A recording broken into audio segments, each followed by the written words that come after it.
This is a reading from Dispatch International. Freedom of the press cannot be limited without being lost.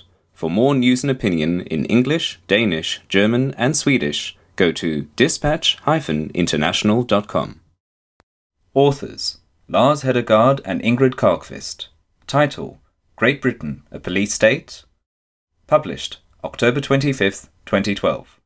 A few days ago, the Telegraph was able to reveal that British prisons have started releasing a great number of rapists, sex offenders, and violent criminals even before they have served half of their sentence. In 2011, 92 rapists, 176 other sex offenders, and 6,990 violent criminals benefited from this benevolent policy. Many of those released carry on their old activities as soon as they are back on the street, which has caused a great deal of dissatisfaction, not least among the victims. No such softness is on offer for people whom the state identifies as political criminals, i.e., those daring to challenge the policies of mass immigration and multiculturalism imposed by the current and previous governments.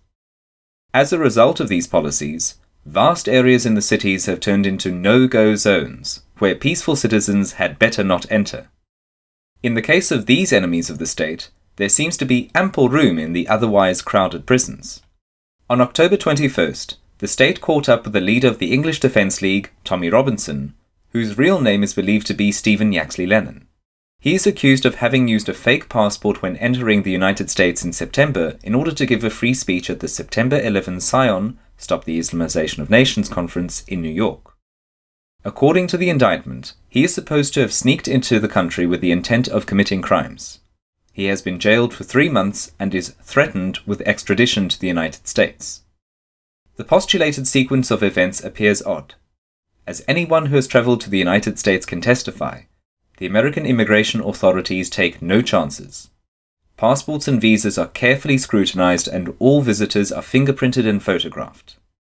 One is asked to state the purpose of the visit. Is it business or pleasure? Where is one going to stay, and for how long? Does the visitor have any family in the US, etc.? It is all very thorough. Now the British, and possibly American authorities, want us to believe that suddenly, a month and a half after Robinson's trip, they have discovered that he was travelling on a fake passport.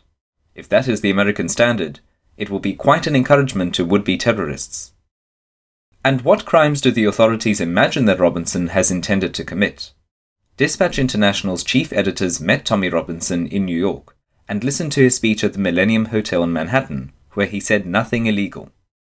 Perhaps the crime is the fact that Robinson and his cousin Kevin Carroll, another EDL leader who also spoke in New York, minced no words in condemning the policies they believe are ruining their country.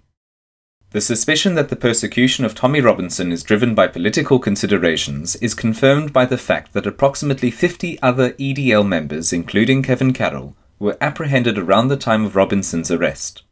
Even the leader of the British Freedom Party, Paul Weston, was grabbed and driven off in a police car after approaching the Wormwood Scrubs prison to inquire if Tommy Robinson was held there.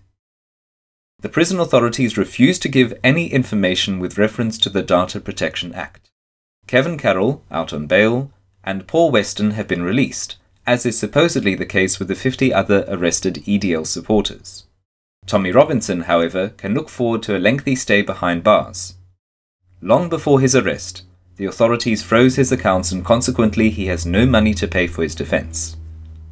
According to information from the British Freedom Party, Robinson is locked up together with a great number of Muslims who would hardly hesitate to get their number one enemy if given the chance.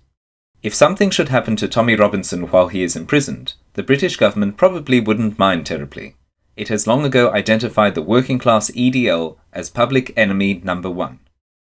Is Great Britain, the land that gave us Magna Carta, the Bill of Rights, John Milton, John Stuart Mill, John Locke, Winston Churchill, and George Orwell, on its way to becoming a police state? A police state is one where the authorities use their means of coercion to crush their political opponents and strike terror into the hearts of others. The recent wave of arrests points in that direction.